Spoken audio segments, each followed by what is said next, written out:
Good morning बच्चों। 7th class science में हम लेसन 1 पादपों पे पोषण पढ़ रहे थे। तो लेसन हमारा समाप्त हो गया है। उसके बाद मैंने इसके पहले आपको एक्सरसाइज शुरू करवाई थी, अभ्यास के प्रश्न में मैंने सही विकल्प खाली स्थान और सही जोड़ी करवाई थी और 2 क्वेश्चन करवाए थे। उसके आगे के क्वेश्चन ये है। क्वेश्चन क्या हमारा, निम्न कथनों में से संबंध पारिभाषिक शब्द बताइए। ये नीचे आपको कथन दिए हैं, उसके संबंध पारिभाषिक जो शब्द है वो हमको यहाँ लिखना है। क्वेश्चन है, पीठ दुर्बल तने वाला परजीवी पादप। अब आपने ये देखा, मैंने लेसन में समझाया था, पीठ मतलब पीला कमजोर तने वाला परजीवी पादप। जो पौधा दूसरों पर आश्रित रहता है वो कौन सा पौधा है? तो उसका आंसर क्या है? अमरबेल। अमरबेल का मैंने बताया था कि ये अमरबेल जो रस्सी के समान दूसरे पौधों पर आश्रित रहते हैं और उनसे अपना भोजन प्राप्त करते हैं। खा, एक पादप जिसमें सपोषण एवं विषम पोषण दोनों ही प्रणाली पाई जाती है। एक पौधा जिसमें सपोषण भी पाया जाता है और विषम पोषण भी पाया जाता है। तो कौन सा है? घटपर्णी पिचक पादप। तीसरा, वे रंध्र जिनके द्वारा पत्तियों में गैसों का आदान प्रदान होता है। मतलब पत्तियों में जो रंध्र रहते हैं, उस रंध्रों के द्वारा गैसों का आदान प्रदान होता है, तो वो क्या कहलाते हैं? उस रंध्र को रंध्र कहलाते हैं या उसको स्टोमेटा कहते हैं। ये आपके एक शब्द वाले आंसर हो गए। इसके आगे का क्वेश्चन है कि आप पत्ती में मंड स्टार्च की उपस्थिति का परीक्षण कैसे करेंगे। पत्ती में स्टार्च की उपस्थिति का परीक्षण कैसे करेंगे? तो इसके लिए ये एक उदाहरण देके समझाया गया कि पत्तियों के साथ एक पौधा लें। हमको एक ऐसा पौधा लेना है जिसमें पत्तियां हो। तो पत्तियों के साथ एक पौधा लेंगे, जैसे मनी प्लांट हो गया, क्रोटेन हो गया, उसमें से एक पौधा लेंगे। उस पौधे को 3 दिन तक पौधे को एक अंधेरे कमरे में रखना है ताकि उसकी पत्तियां स्टार्च रहित हो जाए। उस जो पत्तियों से एक पौधा लेना है उसको हमें क्या करना है कि अंधेरे कमरे में 3 दिन तक रखना है। उसकी पत्तियां स्टार्च, मतलब उसके जो पत्तियों में स्टार्च रहता है वो स्टार्च ना रहे। इस पौधे की एक पत्ती के दोनों तरफ के कुछ भाग को एक काले कागज से ढककर पौधे को सूर्य के प्रकाश में रख देते हैं। अब जब अंधेरे कमरे में रखा उसके बाद क्या करना हमको? इस पौधे की एक पत्ती को पत्ती के दोनों तरफ के पूरी पत्ती को नहीं, उसके पत्ती के कुछ भाग को एक काले कागज से ढककर पौधे को सूर्य के प्रकाश में रख देते हैं। जो पौधा हमने लिया था 3 दिन तक उसको अंधेरे में रखा, उसके बाद उस पौधे की एक पत्ती के दोनों तरफ उस पत्ती के कुछ भाग को काले रंग के कागज से ढककर और पौधे को सूर्य के प्रकाश में रख देंगे। अब उसके बाद सूर्य के प्रकाश में रखने के बाद 5-6 घंटे के बाद उस पत्ती को तोड़कर अल्कोहल में उबालकर रंगहीन कर लेते हैं। पौधे के जो रखा था सूर्य के प्रकाश में, तो 5-6 घंटे बाद जिस पत्ती को हमने क्या करा, काले कागज से ढका है, 5-6 घंटे के बाद उस पत्ती को पौधे से तोड़ लेंगे और अल्कोहल में उबालकर रंगहीन करते हैं। जब तक उसको अल्कोहल में उबालते रहते हैं जब तक उसका मतलब पत्ती का रंग अलग ना हो जाए, रंगहीन ना हो जाए। इसके बाद पत्ती पर आयोडीन का घोल डालते हैं।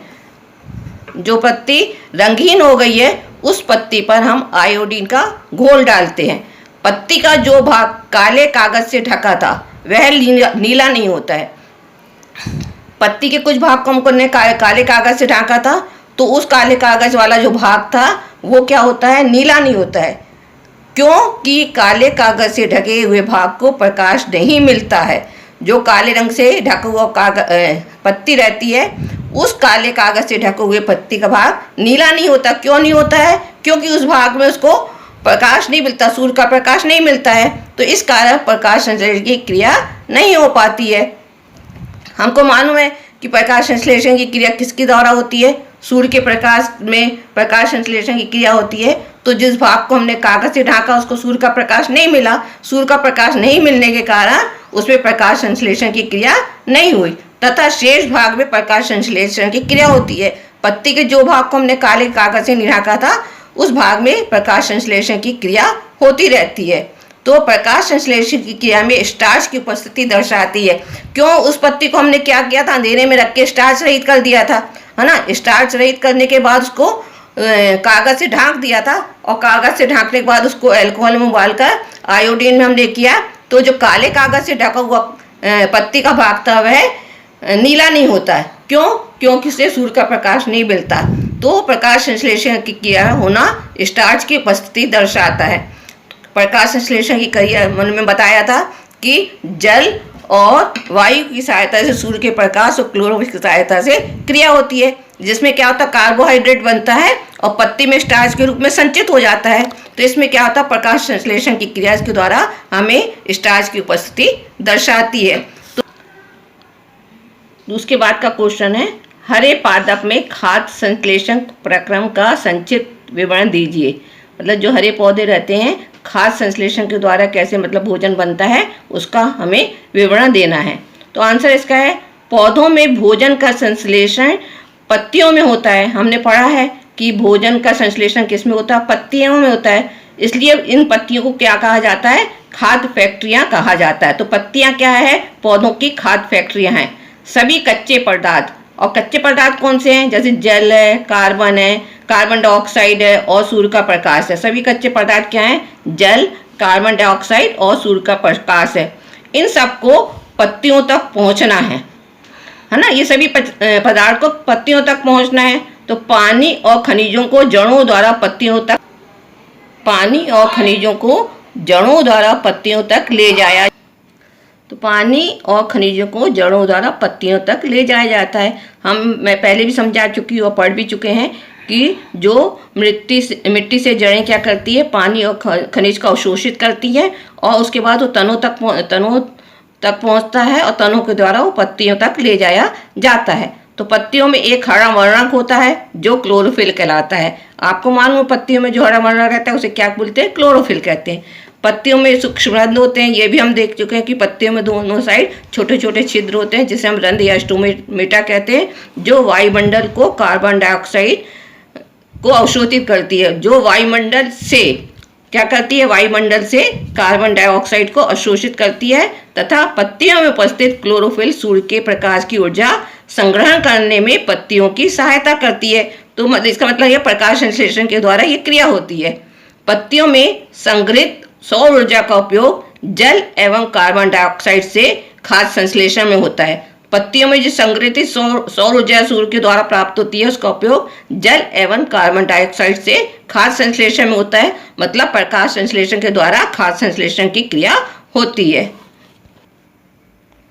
अब इसके आगे का क्वेश्चन है, किसी प्रवाह चित्र की सहायता से दर्शाइए कि पादप भोजन के मूलभूत स्रोत है। हमें चित्र की सहायता से बताना है कि पादप भोजन के मूलभूत स्रोत है।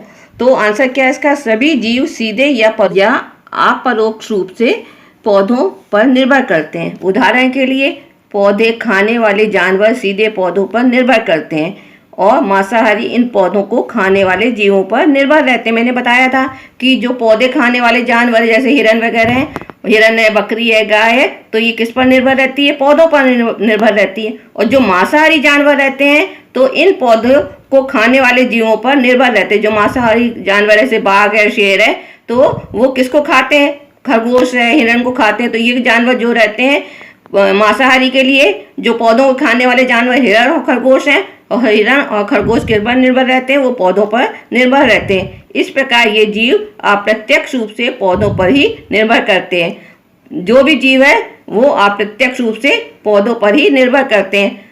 अब इस क्वेश्चन का आंसर हम यहाँ डायग्राम में देखते हैं।